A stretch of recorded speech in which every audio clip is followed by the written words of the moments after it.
Lebanon में नसरल्ला मारा गया और भारत में मातम शुरू हो गया है। विशेष समुदाय के नेताओं के आंख के आंसू सूख नहीं रहे हैं बल्कि छलकते जा रहे हैं। उत्तर प्रदेश से लेकर कश्मीर तक नसरल्ला की मौत के 3 दिन बाद भी मातम पुरसी जारी है। सवाल यह है कि आखिर आतंकियों से मोहब्बत क्यों है?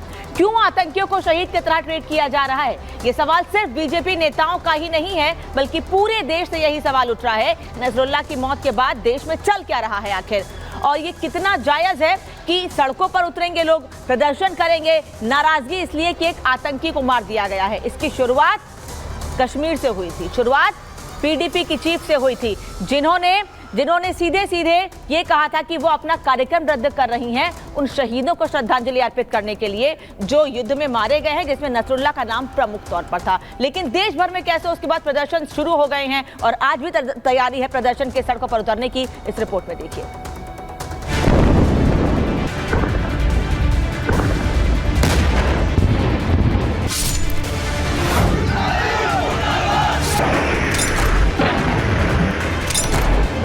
हिजबुल्लाह चीफ को मारा है, हर घर से हिजबुल्लाह निकलेगा। I am talking to the Israel, the chief minister of Israel. मैं हर उस इंसान से बात कर रही हूँ जो फलस्तीन के खिलाफ है। असली हम शहादत वादा से नहीं डरते बल्कि शहादत ही हमारा ईमान है। और जो शहीद होते हैं उनको खुदा से रिज़्क मिलती है और वो जिंदा होते हैं। और ना हम पीछे हटने वालों में से है और ना डरने वालों में से, बल्कि हम डट कर मुकाबला करने वालों में से। इजरायली सेना के हमले में हिजबुल्लाह चीफ नसरल्ला और उसकी बेटी की मौत हुए 3 दिन गुजर चुके हैं, लेकिन उसकी मौत का मातम मनाने का जो सिलसिला भारत में बीते शनिवार से शुरू हुआ है वो खत्म होने का नाम ही नहीं ले रहा। हिजबुल्लाह के हमदर्दों को जैसे पानी भी नहीं पच रहा। वो सारा काम धाम छोड़कर नसरल्ला की मौत का मातम मनाने में लगे। क्या दिल्ली, क्या यूपी और क्या कश्मीर, हर जगह यही हाल।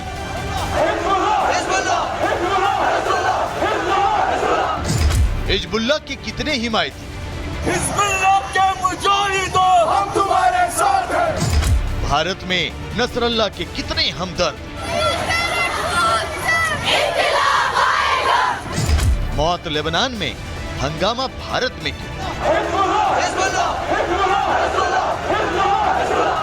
देश में राष्ट्रगान गाने में जिनकी घिघी बन जाती है वो लगातार नसरल्लाह की मौत पर आंसू बहा रहे हैं। कश्मीर से मातम पुरसी का जो सिलसिला शुरू हुआ है उसकी जद में यूपी, दिल्ली समेत कई राज्य आ चुके हैं। लखनऊ की सड़कों पर तो 2 दिन पहले जो मातम पुरसी की तस्वीरें आई उसे पूरे देश ने देखा, लेकिन नसरल्लाह के हिमायतियों का मन इससे भी नहीं भरा। वो सोमवार को राजधानी दिल्ली में भी जुट गए।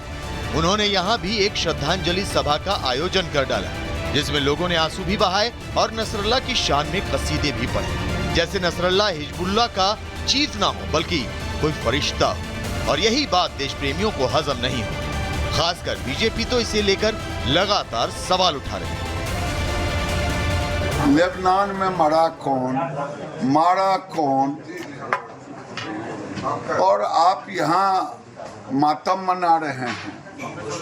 कश्मीर में जो शहीद हुआ उसके लिए तो आप मातम मनाते नहीं।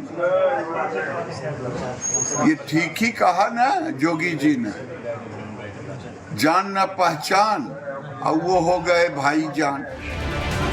हैरानी यह है कि आतंकी नसरल्लाह की मौत पर आंसू बहाना तो अरब देशों में नहीं, लेकिन भारत में हिजबुल्लाह के हमदर्दों के आंसू ही नहीं सूख रहे। इसी कड़ी में आज शाम एक बार फिर लखनऊ में मातम पुरसी का कार्यक्रम रखा गया है, जिसे लेकर असम के सीएम पूरी तरह से हमलावर हो गए। उन्होंने तो चिढ़कर ये तक कह दिया कि अगर भारत के अंदर भी कोई नसरल्लाह है तो उसे भी साफ कर देना चाहिए। राहुल गांधी, महबूबा मुफ्ती, ये लोग रो रहा है नसरुल्लाह कैसे मरे। भारत का अंदर भी कोई नसरुल्लाह है, उनको भी मारना चाहिए। दरअसल नसरल्लाह की मौत पर भारत में आंसू बहाना और विरोध प्रदर्शन करके लोगों को परेशान करने का ये फैशन पूरे देश में सवालों में। किसी को ये समझ में नहीं आ रहा कि आखिर एक आतंकी को शहीद बताकर उसकी याद में आंसू बहाने के पीछे विशेष समुदाय का मकसद क्या है। आखिर वो आतंकियों का खुलेआम समर्थन करके दुनिया को क्या मैसेज देना चाहते हैं। Bureau report, Republic Bharat.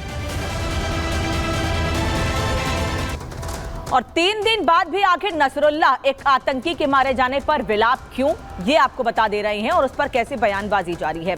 Lebanon और गाजा के शहीदों, जो महबूबा मुफ्ती ने कहा था उसकी बात बता रही हूं आपको। उन्होंने सोशल मीडिया पर लिखा था नसरुल्लाह के मारे जाने के बाद कि लेबनान और गाजा के शहीदों, खासतौर पर हसन नसरुल्लाह के साथ एकजुटता दिखाने के लिए मैं कल, यानी रविवार का दिन था, मैं कल अपना अभियान रद्द कर रही हूं। आज चुनाव था और उसी चुनाव को लेकर उन्होंने अपना प्रचार उस दिन कैंसिल कर दिया था, रविवार को। उन्होंने कहा था कि हमको इसके लिए एकजुट होने की जरूरत है, जिस पर गिरिराज सिंह ने पलटवार किया था और कहा था कि कोई वो गांधी नहीं है जिस के मरने पर आप मातम मना रही हैं, आंसू बहा रही हैं। इसके बाद इमरान अंसारी ने कहा था, जो कि शिया धर्मगुरु है और कश्मीर के एक जाने माने नेता है, बड़ा चेहरा है, वो ये कह रहे हैं कि एक शेर शहीद हो गया है, उसकी दहाड़ अभी बाकी है। जिस पर कविंद्र गुप्ता ने कहा था कि मगरमच्छ के आंसू लोगों को आसानी से समझ आ जाते हैं, यानी ये मगरमच्छ के आंसू हैं जो कि एक आतंकी के लिए बहाए जा रहे हैं और जनता उसको बखूबी समझती है। कुछ और बयान सामने आए हैं। सज्जाद लोन एक अलगाववादी नेता रहा है और अपनी पार्टी बनाकर अब कश्मीर के हित की बात करता है। वो ये कह रहा है कि शहीद सैयद हसन नसरुल्लाह की सर्वोच्च शहादत पर शोक व्यक्त करता हूं, जिस पर असम के मुख्यमंत्री हिमंत बिस्वा शर्मा ने साफ कहा कि भारत के अंदर भी अगर कोई नसरुल्लाह है तो उसको भी मारा जाना चाहिए। यानी कि वो सीधे सीधे कह रहे हैं, सवाल नाम नहीं लिया उन्होंने, लेकिन सीधे सीधे कह रहे हैं कि जो देश की शांति भंग करना चाहता है उसको भी मार गिराया जाना चाहिए। यानी इस पर बयानबाजी का दौर भी जारी है और शोक भी लगातार व्यक्त किया जा रहा है, लेकिन उन लोगों को बीजेपी के नेता समेत आम जनता जवाब भी दे रही है। अब बता दें आपको कि नसरुल्लाह की मौत पर दिल्ली में भी मातम का दौर लगातार जारी है। तस्वीरें कुछ सामने आई हैं, रात की तस्वीरें हैं। राजधानी उत्तर प्रदेश की लखनऊ में भी रात की तस्वीरें सामने आई थी और दिल्ली में भी रात के वक्त ही लोग सड़कों पर उतरे और उन्होंने नसरुल्लाह की फोटो रखकर उसको श्रद्धांजलि अर्पित की है। बाकायदा हाथों में मोमबत्ती लेकर लोग सड़कों पर उतरे और उसके बाद फोटो रखकर नसरुल्लाह की उसको श्रद्धांजलि अर्पित करते हुए उसको शहीद बताया है। ये उन्हीं लोगों की भाषा फॉलो कर रहे हैं ये लोग जो नसरुल्लाह को शहीद बताते हुए अपने कार्यक्रम रद्द कर रहे हैं, उसको शेर बता रहे हैं। एक ऐसा व्यक्ति जिसने कई लोगों की जान ली है, कई मासूम लोगों की जान लेने का गुनहगार है, उसको आज श्रद्धांजलि अर्पित कर रहे हैं। और एक और तस्वीर मुरादाबाद से भी सामने आई है। नसरुल्लाह की मौत पर उत्तर प्रदेश के मुरादाबाद में भी कैंडल मार्च निकाला गया है। हैरानी की यह बात है कि इस मार्च में बड़ी संख्या में बुजुर्ग, महिलाएं और बच्चे भी शामिल हुए। सवाल यह है कि आखिर विशेष समुदाय के लोग बच्चों को इस मुहिम से जोड़कर उनके दिल में किसके प्रति लगाव और किसके प्रति नफरत पैदा करना चाहते हैं।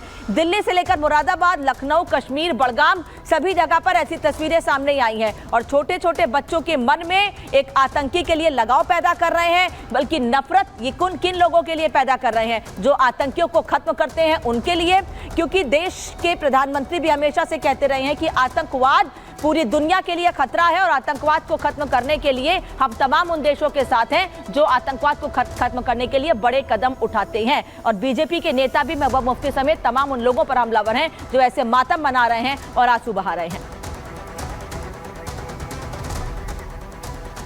और अब बात पाकिस्तान की करते हैं, जिसके टुकड़े टुकड़े करने के लिए, टुकड़े टुकड़े होने के लिए अब वहां के लोग ही आगे आ रहे हैं और सीधे सीधे कह रहे हैं कि अगर पाकिस्तान के हुक्मरान नहीं सुधरे तो उनके खिलाफ कदम उठाएंगे और पाकिस्तान के टुकड़े होने से कोई नहीं रोक सकता है।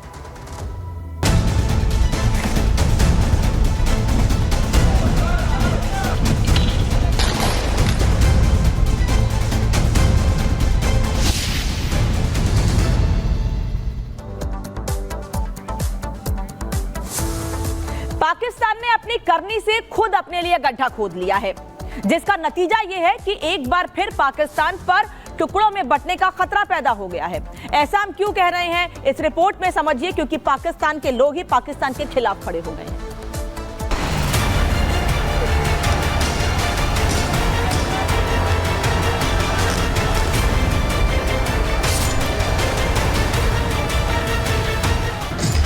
बगावत की आग, विद्रोह का आगाज।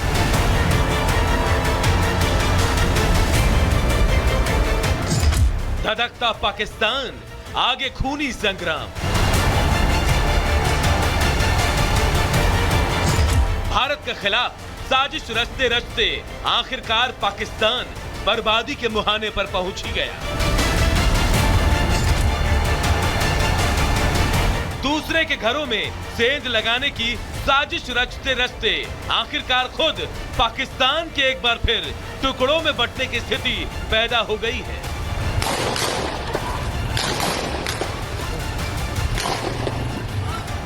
हालात ऐसे बन गए हैं कि अब ना तो पाकिस्तानी पीएम शहबाज को नींद आ रही है, ना उसके याद जनरल मुनीर चैन ले पा रहे हैं। और इस बार शहबाज की नींद छीनी है खैबर पख्तूनख्वा के सीएम अली अमीन गंडापुर ने। अगर कोई गोली बरसाएगा उस पे गोली बरसाई जाएगी। अली अमीन गंडापुर के ये बगावती सुर यूं ही नहीं निकल रहे। आपको वहां के मौजूदा हालात की पूरी जानकारी दे दें, इससे पहले ये तस्वीरें देख लीजिए जो पाकिस्तान के खैबर पख्तूनख्वा से आई है। खैबर की सड़कों पर संग्राम है और पाकिस्तानी फौज सीधे वहां की जनता पर गोलियां बरसा रही है। कई लोग मारे जा चुके हैं और कई गायब हैं, जिसका असर है कि खैबर के लोगों ने वहां के सीएम ने शहबाज सरकार के खिलाफ बगावत का बिगुल फूंक दिया है। पाकिस्तान में गृह युद्ध की आहट। पाक में अब गंडापुर वर्सेस शहबाज। रिपोर्ट के मुताबिक पीएम शहबाज खैबर पख्तूनख्वा में भड़के विरोध से ऐसे घबराए हैं कि उन्हें हालात को देखते हुए इस्लामाबाद में कई अपने कार्यक्रम रद्द कर दिए और हालात समझने के लिए जनरल मुनीर को तलब कर लिया। हालांकि शहबाज का यह डर बेवजह भी नहीं है, क्योंकि कई मोर्चों पर चुनौतियों का सामना कर रहे पाकिस्तान के कई राज्यों में यही स्थिति है। पहले बलूचिस्तान और अब खैबर। अगर कोई गोली बरसाएगा उस पे गोली बरसाई जाएगी। तुम एक गोली चलाओगे हम 10 चलाएंगे, तुम एक टीयर गैस मारोगे हम 10 मारेंगे, तुम एक लाठी मारोगे हम 10 मारेंगे। सीएम अली अमीन गंडापुर ने पीएम शहबाज को सीधा संदेश देते हुए कह दिया कि अब उनके सामने इनकलाब के अलावा कोई दूसरा रास्ता नहीं बचा है। इतना ही नहीं, सीएम गंडापुर ने शहबाज सरकार को आखिरी चेतावनी देते हुए ये भी कह दिया कि अब बहुत जल्द वो पाकिस्तान यानी अपने हक पर भी कब्जा करके रहेंगे। ये पाकिस्तान हमारा है, ये पंजाब भी हमारा है, सिंध भी हमारा है, बलूचिस्तान भी हमारा है, पख्तूनख्वा भी हमारा है, कश्मीर भी हमारा है, फिर बलूचिस्तान भी हमारा है। मैं पूरे पाकिस्तान को मुबारकबाद देता हूँ, सलाम पेश करता हूँ कि आप डटे हुए हैं अपनी आजादी के लिए। जाहिर है खैबर में बगावत की ये चिंगारी एक दिन में नहीं भड़की है। इसके पीछे पाकिस्तानी सरकार और वहां की फौज का नापाक गठजोड़ है, जिसे बचाए रखने के लिए पाकिस्तानी फौज के साथ मिलकर शहबाज सरकार खैबर के लोगों की हत्या कर रही है। बहरहाल पाकिस्तान के 2 राज्यों में बगावत का बिगुल बज चुका है।